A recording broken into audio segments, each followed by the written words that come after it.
এরাতেও একটু পায়খানা কষ্ট করে যেতে পারে, আর ও তো মোটেও যেতে পারে না, ওই আমারই টানতে হয় পিচ্ছা পায়খানা সব। আপনার বয়স এখন কত মিনিমাম? ওই 65 বছর, ওই 65 বছর হয়ে গেছে। আপনি এখনো এইভাবে সংগ্রাম করে চলছেন, কারণ আপনার যে দুটো ছেলেই প্রতিবন্ধী। দুই দাদা আর আমি, আর ওই যে ওই মেয়ে এই যে ঘরে শুয়ে রয়েছে। ও মানে মেয়েও কি এরকমই? হ্যাঁ, এসছে গেছে খারাপ ফিট হতো, ওই আচ্ছা। ফিট হতে তারপরে দেখি ওইরকম আসছে। তো আমার দাদা তাও কিছু পয়সা করে ছিল, পয়সা করে একটু ডাক্তারটা দেখাইছে যে অতি ভালো হয়, তা ভালো আর ভালো না। এর পিছনেও কিছু পয়সা খরচ করছি। আচ্ছা। তারপর ওর বাবা মরে গেল, ওই 3টে 4টে 5টা 6টা লোক ছিল সেই সময়। তো কি করে চালাবো, তারপরে আর পয়সা করে খরচ করতে পারি নেই, আর ভালো হয়নি। আমার 2 সাল এনে খুব কষ্ট করতে হবে, পুঙ্গা ঘুষে ঘুষে যেতে হবে। তো দুই দাদাই কি বিয়ে করেছিল? হ্যাঁ, এই রকম অবস্থা হওয়ার পরে মানে চলে গেছে, তাই তো? হ্যাঁ, এরকম হলেই চলে গেছে। আচ্ছা আচ্ছা। আর এই দাদাও কি বিয়ে করেছিল? হ্যাঁ, বিয়ে করতে আপনার স্ত্রীও চলে গেছে, তাই তো, আপনাকে ছেড়ে? চলে গেছে। মাগো তুমি নয়নের মণি, অসীম তোমার দান, তুমি আমার জন্মদাত্রী, মাগো তুমি ত্রিভুবনে আসমানের সমান। আজকের ভিডিওটা মাকে দিয়েই শুরু করছি। এক অসহায় সংগ্রামী মাকে নিয়েই আজকের এই ভিডিও। দুর্দিনে বা দুঃসময়ে আত্মীয় স্বজন, বন্ধু বান্ধব, এমনকি পুত্র স্ত্রী সবাই কিন্তু ছেড়ে চলে যায়, একমাত্র মাই কিন্তু ছেড়ে যায় না। সীমান্তবর্তী গ্রাম উদয়পুর এক্সপ্লোর করতে এসে এক সংগ্রামী মায়ের সঙ্গে পরিচয় হয়। সেই মায়ের জীবন সংগ্রাম আজকে আমি এই ভিডিওতে তুলে ধরবো। সেই মায়ের বয়স 65 বছর, স্বামীহারা সেই 65 বছরের বৃদ্ধা মা আজও কিন্তু সংগ্রাম করে যাচ্ছে। সেই মায়ের 3টে সন্তান, তার মধ্যে 2টো ছেলে একটা মেয়ে। এই প্রতিটা সন্তানের বয়স 35-এর উপরে। তারা কিন্তু প্রত্যেকেই প্রতিবন্ধী, মানে স্থান পরিবর্তন করতে পারে না, মানে এক জায়গা থেকে আরেক জায়গায় যে যাবে সেটাও কিন্তু করতে পারে না। আজ এই সীমান্তবর্তী গ্রাম উদয়পুর এবং এই পার্শ্ববর্তী গ্রাম এক্সপ্লোর করব। সেই বৃদ্ধা মাসিমার বাড়িতে যাব, তার জীবন সংগ্রাম, জীবন কাহিনী তুলে ধরবো। ভিডিওটা সম্পূর্ণ দেখতে থাকুন, আশা করি খুব ভালো লাগবে। তবে বন্ধুরা চলুন ভিডিওটা শুরু করা যাক।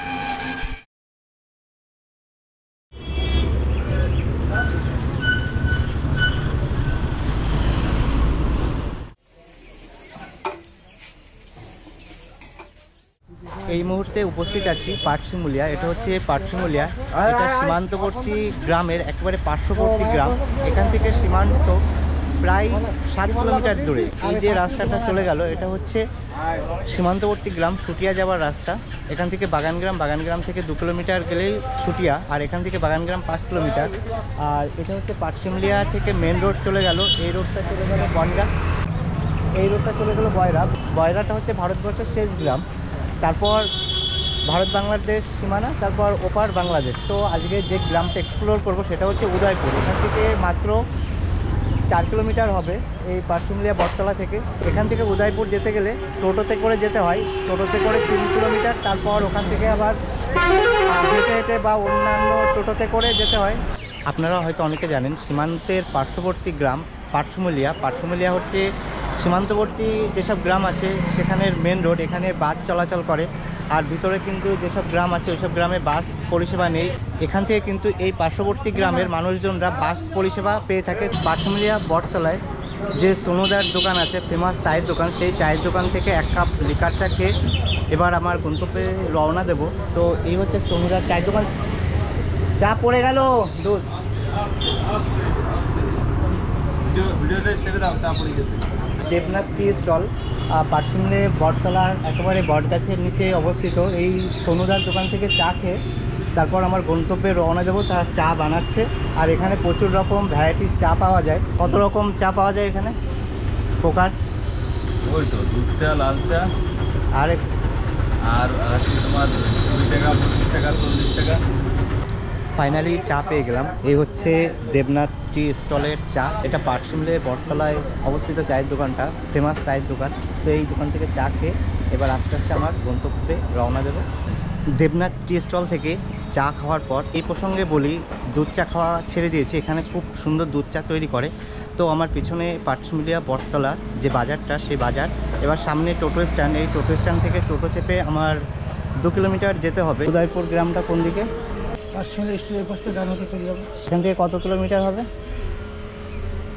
4 কিলোমিটার। 4 কিলোমিটার। উদয়পুর যেতে গেলে টোটোর উপরেই ডিপেন্ড, অন্য কিছুতে যাওয়া যাবে না।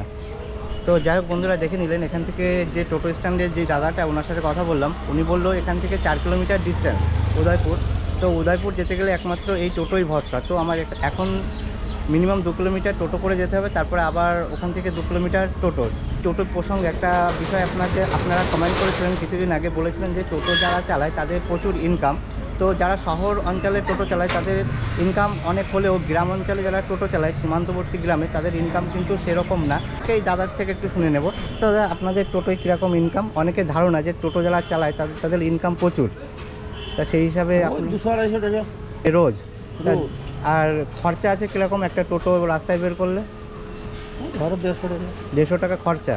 এবার 200, 250 কিংবা 300 টাকায় ধরো পার ডে ইনকাম হলে 150 টাকা তো ব্যাক সাইডে রেখে দিতে হয়, মানে ব্যাটারি দিয়ে, বিদ্যুৎ চার্জ দিয়ে, তাহলে আপনার 150 টাকা থাকে। এই 150 টাকা নিয়েই সব সংসার সব চলে। এই যে পাটশিমুলিয়ার টোটো স্ট্যান্ড, এই যে দাদার সাথে কথা বললাম, উনি টোটো চালায়, উনি এই লাইনে দীর্ঘদিন ধরে টোটো চালাচ্ছে। উনি বললেন যে 300 টাকায় ইনকাম আছে, তার মধ্যে 150 টাকা পার ডে খরচ আছে। পার ডে 300 টাকা ইনকাম হলে পার ডে 150 টাকা খরচ, তাহলে 150 টাকা থাকে। এই হচ্ছে সীমান্তবর্তী গ্রামের যারা টোটো চালায় তাদের এই 150 টাকা কিংবা 200 টাকার উপর সারাদিন চলে। পাটশিমুলিয়া টোটো স্ট্যান্ড থেকে টোটোতে উঠে গেলাম। এখান থেকে উদয়পুর যেতে গেলে একমাত্র টোটোই ভরসা, এই টোটো করেই যেতে হবে। প্রথমে পাটশিমুলিয়া যেতে হবে, পাটশিমুলিয়া থেকে আবার ভিতরে একটা রাস্তা আছে, ওই রাস্তা দিয়ে যেতে হবে। তো এই হচ্ছে টোটো ড্রাইভার দাদা। দাদা, উদয়পুর কত কিলোমিটার হবে? এখান থেকে 3 কিলোমিটার। 3 কিলোমিটার। আপনারা কখন ছাড়বেন এই টোটো? প্যাসেঞ্জার প্যাসেঞ্জারের উপর ডিপেন্ড করে, মানে মিনিমাম 3 থেকে 4 জন হবে তারপর? আচ্ছা, তো এখান থেকে উদয়পুর কত টাকা ভাড়া আছে? 20 টাকা করে। 20 টাকা। তো ডিরেক্ট যায় গাড়ি না রিজার্ভ করে নিতে হয়? যাই প্যাসেঞ্জার হলে 3 জন হলেও চলে যায়, 3 কোটিং 60 টাকা। 60 টাকা। এই তো, আর যদি না হয় তাহলে একজন গেলে হয়তো 50 টাকা ভাড়া নেবে। আচ্ছা, আচ্ছা। যেহেতু কট লাইনে যাবে। ধরো আমি একা আছি, আমি একা যাবো উদয়পুর, এবার কী হবে? আমাকে কোথাও নেমে যেতে হবে, তারপরে কি শুনলাম একজন বললো যে রাস্তা ডিভাইড হয়ে যায়, এটা যে পালবাড়ি ওইখানে নামতে হয়, ওখান থেকে অটো যায়, ঝুলোর থেকে বনগা যে অটোটা যায়, আচ্ছা, ওই আচ্ছা। অটোই ওখান থেকে উঠলে ওদাই করে। আচ্ছা। তো যাই হোক বন্ধুরা, যদি এখান থেকে প্যাসেঞ্জার পেয়ে যায় তাহলে আমি এক টোটোতেই পৌঁছাতে পারবো। আর যদি মানে প্যাসেঞ্জার না হয় তাহলে রিজার্ভ করে নিতে হবে, মিনিমাম 50 টাকা ভাড়া নেবে। আর যদি তাও না হয় তাহলে পালবাড়ি ওখানে নেমে যেতে হবে। মানে এখান থেকে 3 কিলোমিটার গেলেই পালবাড়ি, ওই পালবাড়ি 2 কিলোমিটার। এখান থেকে 2 কিলোমিটার গেলেই পালবাড়ি, ওই পালবাড়ি থেকে হ্যাঁ। তোমার বুলেটগামী যে বনগা অটো যায়, ওইখান থেকে উঠলে 10 টাকা ভাড়া নেয়, ওখান থেকে 1 থেকে 1.5 কিলোমিটার। আচ্ছা, আজকে সেই উদয়পুর গ্রামে যাব। তো একটু পরেই মানে প্যাসেঞ্জার হয়ে গেলে টোটো ছেড়ে দেবে, তারপর যেতে যেতে অনেক কথা হচ্ছে। টোটো ছেড়ে দিয়েছে, এবার উদয়পুরের উদ্দেশ্যে রওনা হয়ে গেলাম। তো আমাকে পালবাড়ি ওখানে নেমে যেতে হবে, কারণ এখানে ওই টোটোটা ওখানে স্টপেজ দেবে, তারপরে সোজা রোড ধরবে। তো এখানে প্রকৃতির সৌন্দর্যটা দেখুন, মানে এই যে রোডটার প্রকৃতির সৌন্দর্যটা অসাধারণ, একবার দেখুন।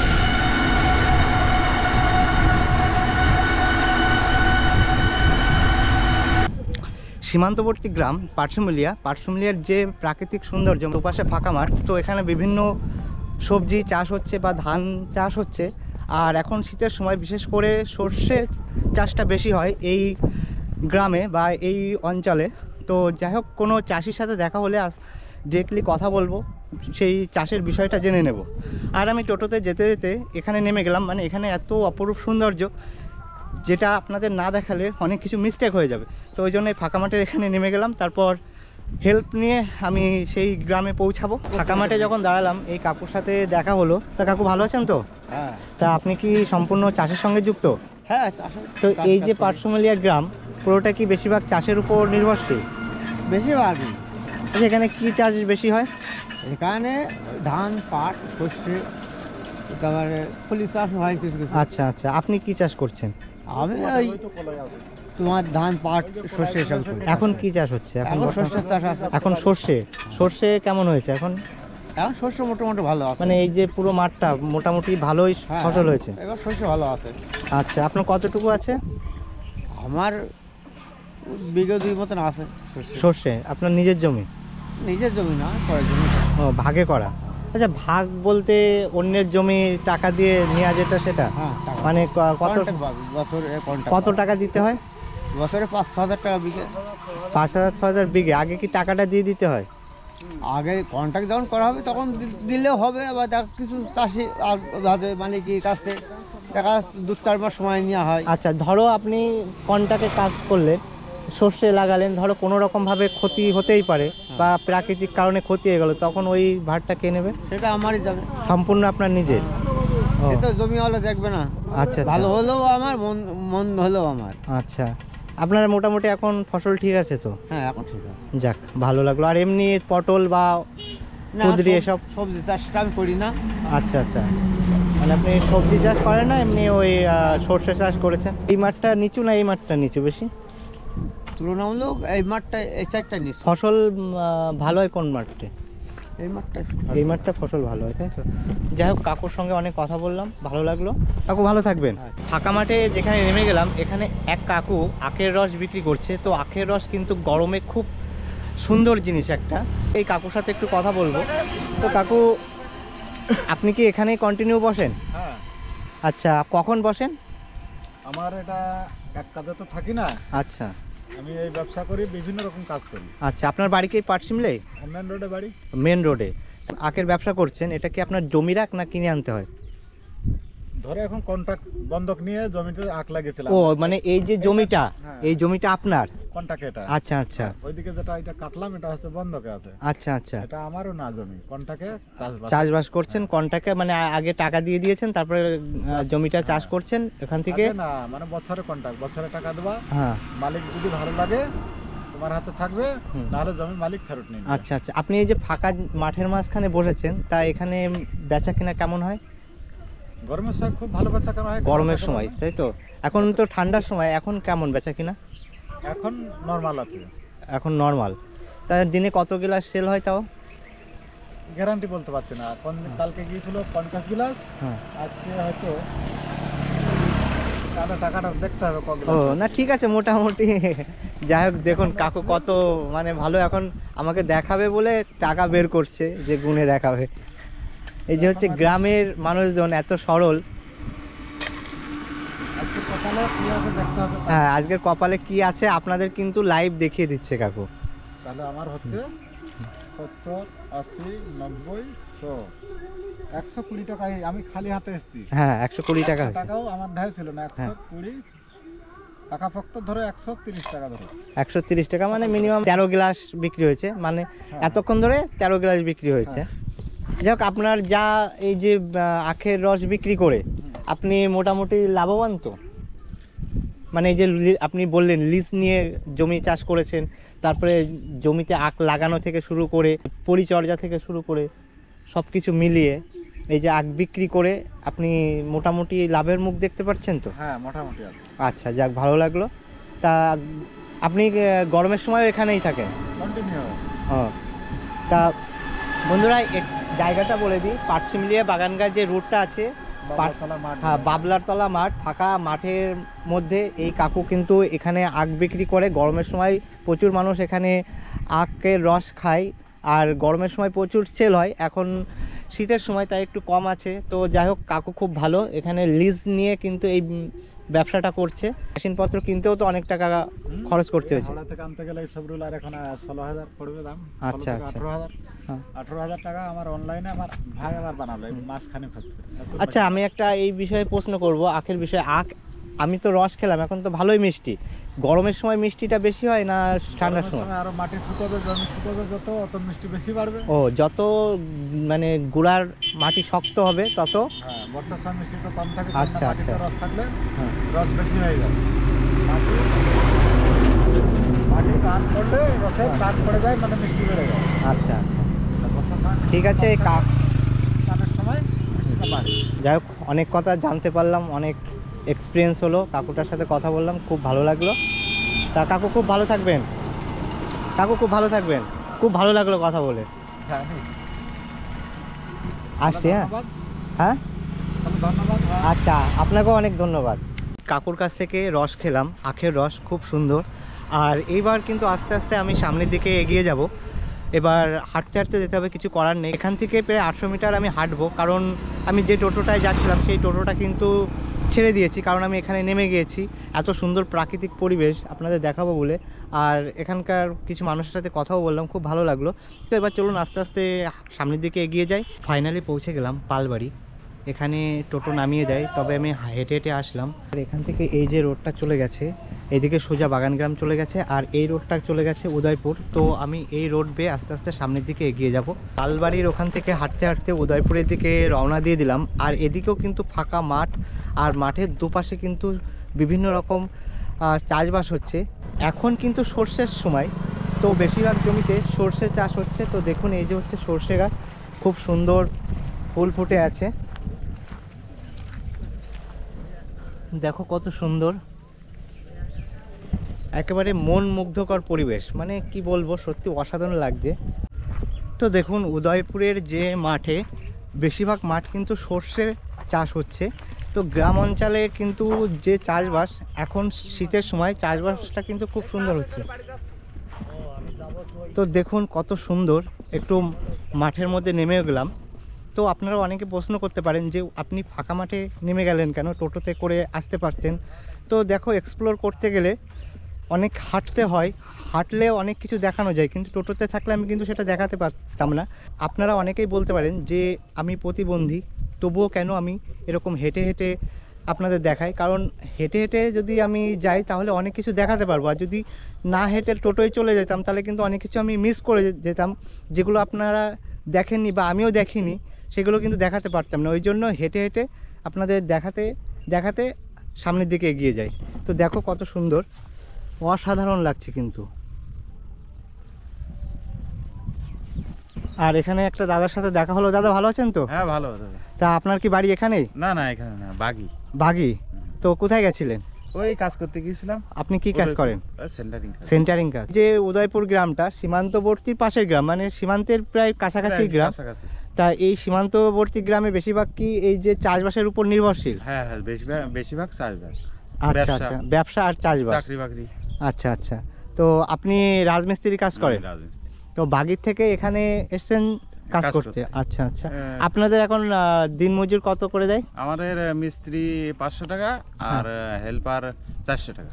মানে হেল্পার 400 আর মিস্ত্রি 500। তা আপনার ফ্যামিলিতে কয়জন আছে? আমার ফ্যামিলিতে 6 জন। 6 জন। তা রোজ কি কাজ বয়? রোজ কাজ হয় না, ওই দেখা যাচ্ছে সপ্তাহে একদিন কামাই গেল, দুদিন আচ্ছা কামাই গেল। আচ্ছা। তা আপনার তো যে পয়সা উপার্জন করেন, তাহলে 6 জন চালানো, এখন সেই হিসেবে- জিনিসপত্রের যা দাম। সেই হিসেবে হয় না। আচ্ছা আচ্ছা, খুব কষ্টের মধ্যে দিন যাপন কষ্টের মধ্যেই করতে। দিন যায়। আবার তো প্রত্যেকদিন কাজ হয়ও না। না না। যাই হোক, দেখুন সীমান্তবর্তী গ্রামে এই দাদাটার সাথে এখানেই পরিচয় হলো, এখানেই দেখা হলো। তো ওনার বাড়ি বাগি।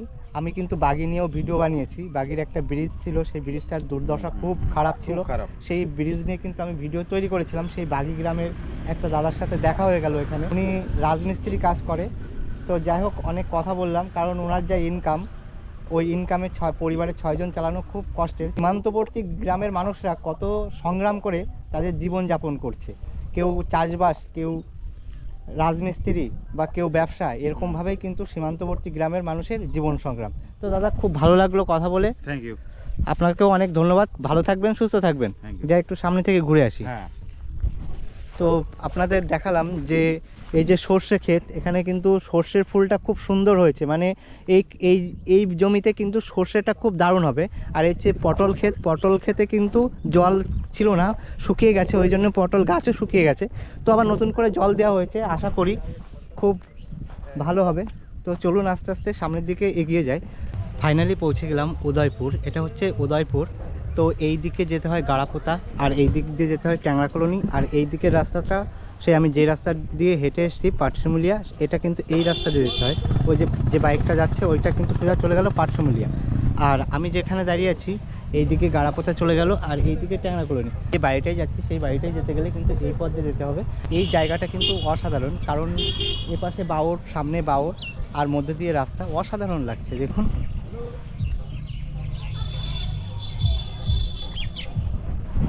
অসাধারণ একটা প্লেস, অসাধারণ একটা জায়গা।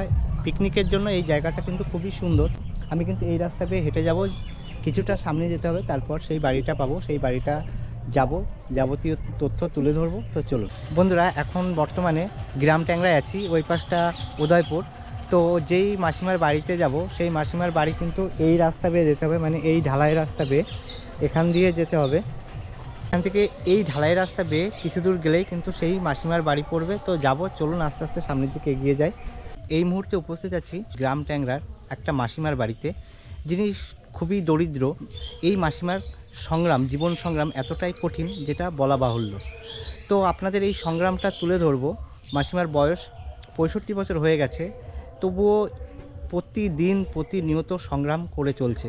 কারণ দেখুন, আমিও একজন ফিজিক্যালি হ্যান্ডিক্যাপ, প্রতিবন্ধী, তাই আমার মায়ের কষ্ট আমি প্রতিটা সময় অনুভব করি। আমার যতটুকু কষ্ট হয় তার থেকে আমার মায়ের কষ্ট কিন্তু বেশি হয়।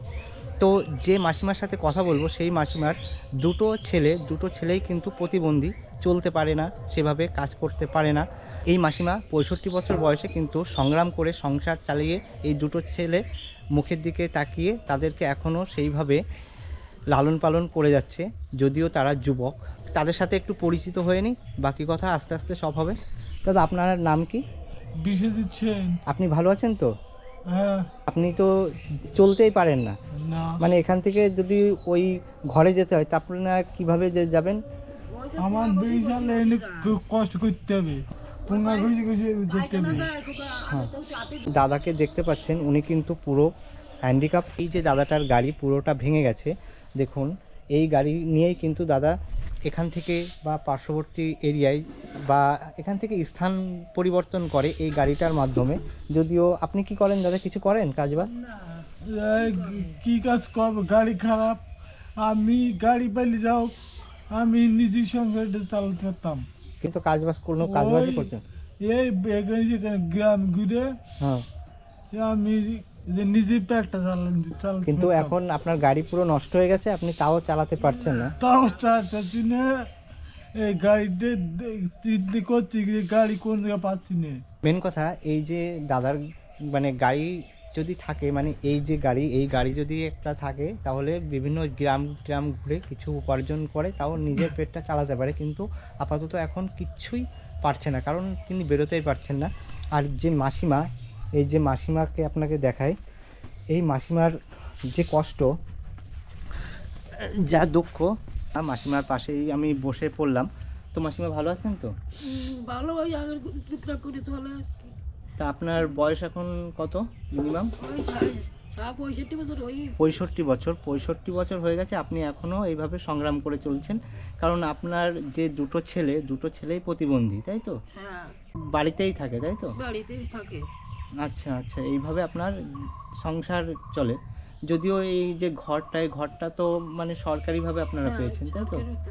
দাদার একটা গাড়ি ছিল, সেইটাও তো নষ্ট হয়ে গেছে। এই যে দাদার সেই গাড়ি করে যাই হোক কিছু উপার্জন করতো, সেটাও পারে না। একটা কথা বলি, আমিও কিন্তু হ্যান্ডিক্যাপ, আমিও কিন্তু প্রতিবন্ধী, কিন্তু আমার মায়ের কিন্তু খুব কষ্ট। মানে আমি এরকমভাবে হেঁটে বেড়াই, চলে বেড়াই, তো সেভাবে দৌড়াতে পারি না। ন্যাশনাল খেলা করেছি, ইন্টারন্যাশনাল যাব, মানে সামনে প্যারিস যাওয়ার কথা আছে, যাই হোক। কিন্তু দাদা পড়াশোনাও তো মনে হয় সেভাবে করেনি না, ওই নিজের নামটা একটু সই করতে পারেনি কি, তাও মানে পারে না। আপনার পরিবারে এখন কে কে আছে? ওই 4 জন আছে। 4 জন বলতে এই যে দাদা, 2 দাদা, ওই তোমার 2 দাদা আর আমি, আর ওই যে ওই মেয়ে এই যে ঘরে শুয়ে রয়েছে। ও মানে মেয়েও কি এরকমই? হ্যাঁ, এসে গেছে খারাপ। ও এরাতেও একটু পায়খানা কষ্ট করে যেতে পারে, আর ও তো মোটেও যেতে পারে না, ওই আমারই টানতে হয় পিচ্ছা পায়খানা সব। ও আপনারই টানতে হয় এই বয়সে, তাই তো? তারপরে 3-4 জনের সংসার খরচ। আপনি এই ছাগল পুষে বা এই করেই আপনাদের দিন যাপন করেন? ওরা 1,000 টাকা পায়, ওই ছাগল পুষিয়ে ওই তাই টুকটাক করে চালাই। মানে এইভাবে আপনার দিন যাচ্ছে। এই যে মাসিমা, এই মাসিমার 65 বছর বয়সে এখনও কিন্তু দেখো, এখানে একটা কথা বলি, মা তো মাই হয়, মানে স্বামী স্ত্রী সবাই ছেড়ে চলে যায়, কিন্তু মা কখনো কিন্তু সন্তানদের ফেলতে পারে না। এই হচ্ছে এই সীমান্তবর্তী গ্রাম ট্যাংরার যে পরিবার, এই মাসিমার যে সংগ্রাম, সেই সংগ্রাম কিন্তু খুবই কঠিন, খুব মারাত্মক কঠিন। আর এই একটা দাদা, এই দাদার সাথে একটু কথা বলে নি। দাদা ভালো আছেন তো? হ্যাঁ, ভালো আছি। আপনার নাম কি দাদা? স্বপন সেন। স্বপন সেন, আপনিও কি একই রকম? আমি একরকম, আমি তো চলতেই পারি না। এই সরকার তো টাকা দেয় 1000 টাকা, তাই সেটা নিয়ে আমি চলি। আর চলতে পারি, কোনো কাজ পারি না, কোনো কাজই করতে পারেন না? কোনো কাজই পারি না। আপনার প্রবলেম কি মানে কোমর থেকেই? আমার কোমর থেকে না, আমার পাতে আটুতে নিচেই, মানে আর চলতে পারি না। পুরো হাঁটুর থেকে নিচ পর্যন্ত কোনো সার নেই, তাই তো? না। ও, আমি সবে ন্যাশনাল লেভেল খেলা করছি, সেভাবে কোনো ইনকাম করি না বা আমার ইনকাম সোর্স নেই। এই মুহূর্তে এই ভিডিওটা যারা দেখছেন, আশা করি এর মধ্যে অনেকে মানবিক আছেন। তারা আশা করি এই ফ্যামিলি বা এই পরিবারকে অনেকে উৎসাহিত হবে এবং অনেকে আগ্রহ হবেন যে তাদের পাশে থাকার জন্য। তো যারা পাশে থাকবেন তাদের ঠিকানাটা পুরো ডেসক্রিপশান বক্সে দিয়ে দেব। আমার মেল আইডি দেওয়া থাকবে, আপনারা ডিরেক্ট যোগাযোগ করবেন, আমি এই বাড়ি আপনাদের নিয়ে আসব। আপনারা এই ভিডিওটা যত পারবেন তত শেয়ার করবেন, যাতে অনেক মানুষ দেখতে পায় এবং তারা যেন এই পরিবারের পাশে এসে দাঁড়ায়। এখানে আমি আর একটা কথা বলবো, যদি আমি আরও বড় হতে পারি, আপনারা যদি প্রচুর পরিমাণে এই ভিডিও দেখেন বা অন্যত্র ছড়িয়ে দেন, তাহলে যা ইনকাম হবে বা কিছু যদি ইনকামপত্র আসে, এই ভিডিও থেকে যত ইনকাম হবে আমি কিন্তু সেই ইনকামটা এই পরিবারের হাতে তুলে দেব। সেটা নিয়েও কিন্তু একটা ভিডিও বানিয়ে আপনাদের দেখিয়ে দেবো। তো যাই হোক, আশা করি আপনারা এই বিষয়ে প্রচণ্ড পরিমাণে আমাকে উৎসাহিত করবেন, আমার পাশে থাকবেন। তো আরও অনেক কথা আছে, সেগুলো শুনবো। মাসিমা, আপনার জীবনের কিছু কথা আমি শুনবো। এই যে আপনার যে 3 ছেলে মেয়ে, তো 2 ছেলের এরকম, দিদিরও এরকম, কবে থেকে এটা হয়েছে আপনি যদি একটু বলেন, শেয়ার করেন। আপনি সেই বিয়ে তো বাবু কাজ ছিল ভালো। মানে আগে কি ভালো ছিল? হ্যাঁ, ভালো ছিল। ও, মানে এই 2 দাদাই ভালো ছিল? হ্যাঁ, ওর ভালো আমার ছিল। এই অবস্থা হয়েছে 2000 সালের থেকে। 2000 সালের থেকে? 2000 সালে এই যে বন্যা হলো, হ্যাঁ। বন্যা পর থেকে। মানে কি করে হয়েছিল? ওই কি করে হবে ওইতে কি করে ওইতে হয়েছে? বলতে পারবে না কি করে, ওই আস্তে আস্তে ওই কাঁপতি তারপরে ওই কাছে ঠামে বল পাইনি আর।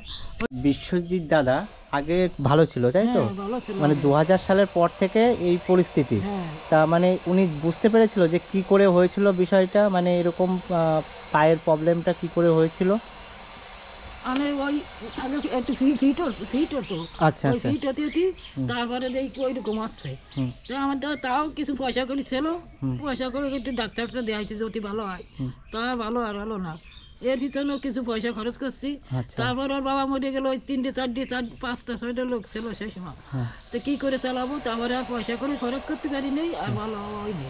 আচ্ছা, মানে তো বন্ধুরা দেখুন যে পরিস্থিতি, মানে আগে যা পয়সা কড়ি ছিল চিকিৎসা করে কিন্তু শেষ হয়ে গেছে, এখন কিন্তু আর পয়সা কড়ি নেই, তাই আর চিকিৎসা করতে পারেনি।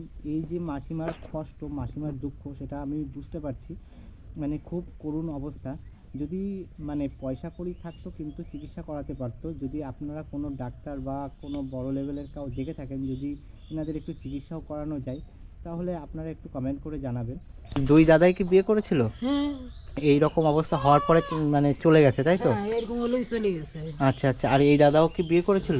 হ্যাঁ বিয়ে করছিলাম। আপনিও বিয়ে করেছিলেন? হ্যাঁ। তারপর আপনার স্ত্রীও চলে গেছে, তাই তো, আপনাকে ছেড়ে? চলে গেছে। ও, এই যে আমার এই হচ্ছে এই 8 বছর। আপনার হয়েছে 8 বছর? বেশি, আর 8 বছর বেশি। 8 বছরের বেশি। তা আপনি কি করে বুঝতে পারলেন যে হঠাৎ এরকম হলো? আমি কাজে গেছিলাম, হুম আগে তো হইনি। হুম। কাজে যে আটা চালাতে গেলি এই এই এই আটের তলায় টান ধরছে, হাঁটতে পারছি না। তারপরে কি করবো, বাড়ি চলে আসলাম। বাড়ি এসে আর চলতে পারিনি, এই সে ঘরে পড়ে রয়েছি। মানে সেই থেকে এই যে পড়ে রয়েছেন, তাই তো? হ্যাঁ। আপনি ডাক্তার কিছু দেখিয়েছিলেন? হ্যাঁ, ডাক্তার দেখাচ্ছি, বহু ডাক্তার দেখাচ্ছি। ব্যাঙ্গালোরে, ওই সাইবাবা হসপিটালে, তাই কলকাতা, তাই বহু টাকা খরচা গিয়েছিল। কিছু পয়সা করি ছিল, সেই সময় খরচ করছি। আর না পয়সা করি নাই, তা কি দিয়ে খরচা করবো, কি দেখাবো? সেটাই। এখন পাচ্ছি না, পয়সা নেই। আপনাদের এখন তো সেই ওই বললেন তো যে মানবিকে 1000 টাকা করে পান, ওই নিয়েই সংসার চলে। ওই নিয়ে সংসার চলছে, তাছাড়া পাচ্ছি না সেটাই। কাজ করতে।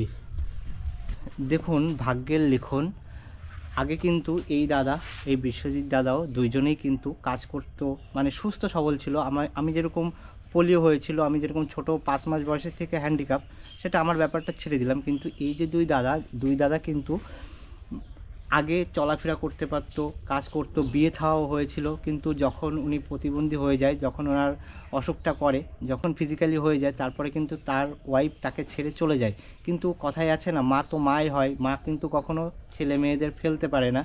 সেই সময় থেকে এখনো পর্যন্ত এই মাসিমাই কিন্তু সেই ছেলে মেয়েদের, এই দুই দাদাকে, এই দাদা আর দিদি ওই ঘরে আছে, এই তিনজনকে কিন্তু বুকে ধরে এখনো কিন্তু টেনে যাচ্ছে। মা কখনো কিন্তু ছেলে মেয়েদের ফেলতে পারে না, তাই তো? না, সবাই ফেলতে পারে, মা কি ফেলতে পারে? হ্যাঁ, এই মাসিমা কথা বলছে, কথার মধ্যেই বোঝা যাচ্ছে তার কত কষ্ট, কত দুঃখ সহ্য করেও মানে ভগবান এই অবস্থাতে রেখেছে, তবুও কিন্তু তিনি চোখ মুখ বুজে পরিশ্রম করে যাচ্ছে তাদের ছেলেমেয়ের মুখে কটা অন্ন জোগাড় করে দেওয়ার জন্য। এই যে ভিডিওটা অনেকে দেখবে, অনেক মানবিক মানুষ আছে, তারা কিন্তু আপনাদের হয়তো আপনাদের পরিবারের উপর সাপোর্ট করবে। তারা যদি কোনো হেল্পিং করতে আসে, তাহলে আপনি কি চাইবেন বলুন আমাকে একটু।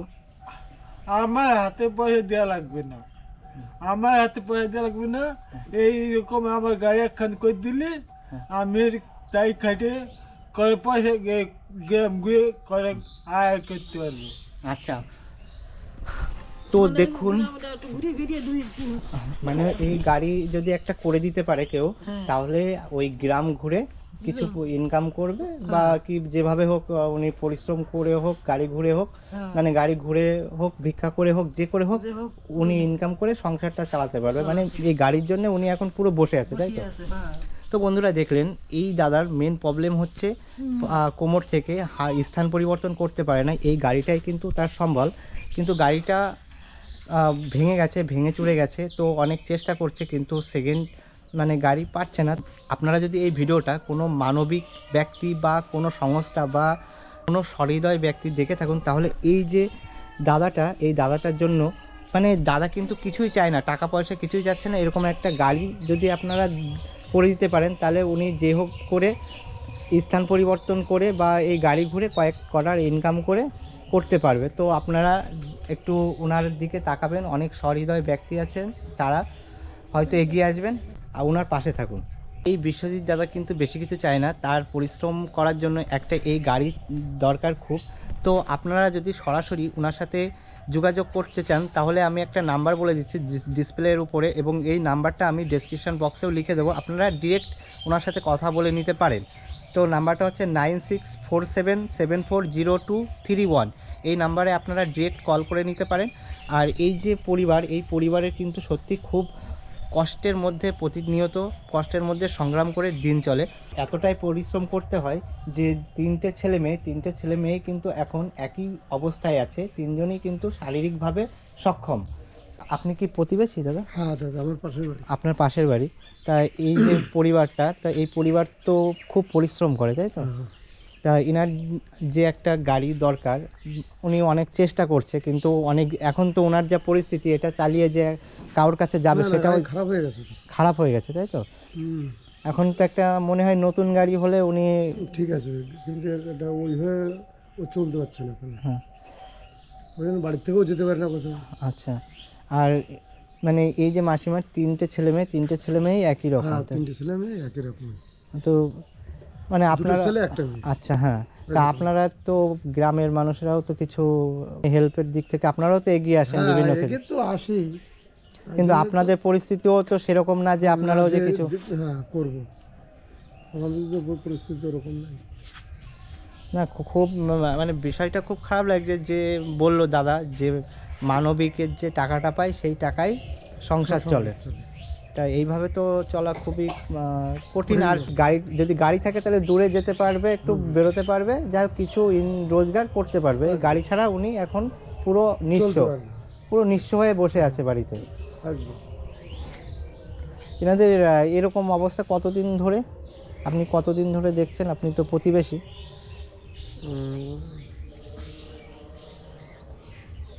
18-19 বছর।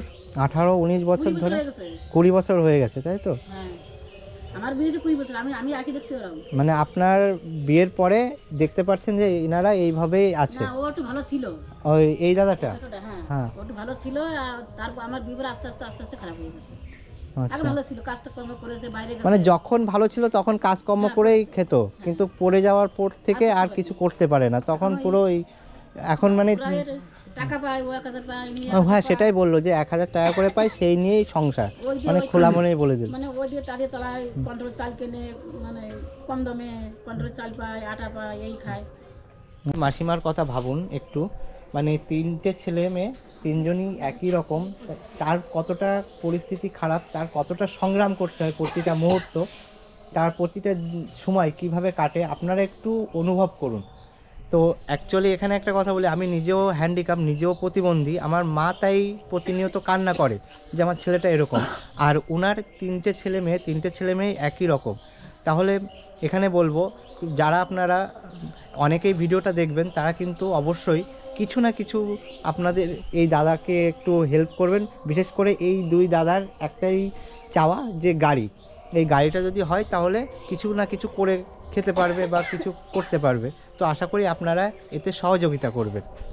নিজে দিয়েই আমি যখন এই জিনিসটা ভাবি, তখন যে ইনাদের কথা যখন ভাবছি, তখন সত্যিই একটা কথা মনে হচ্ছে যে ইনাদের কাছে আমি কিছুই না, মানে আমি অনেক কি বলবো, এখানে আমার ভাষা নেই।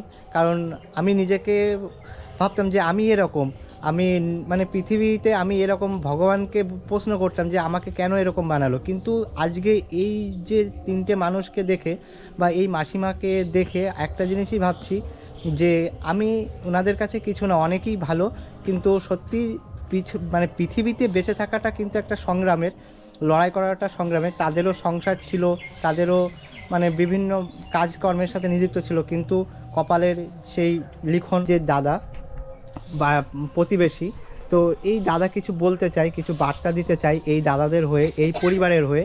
এখনও কিন্তু মানে প্রতিবেশীরা এত সুন্দর মনের।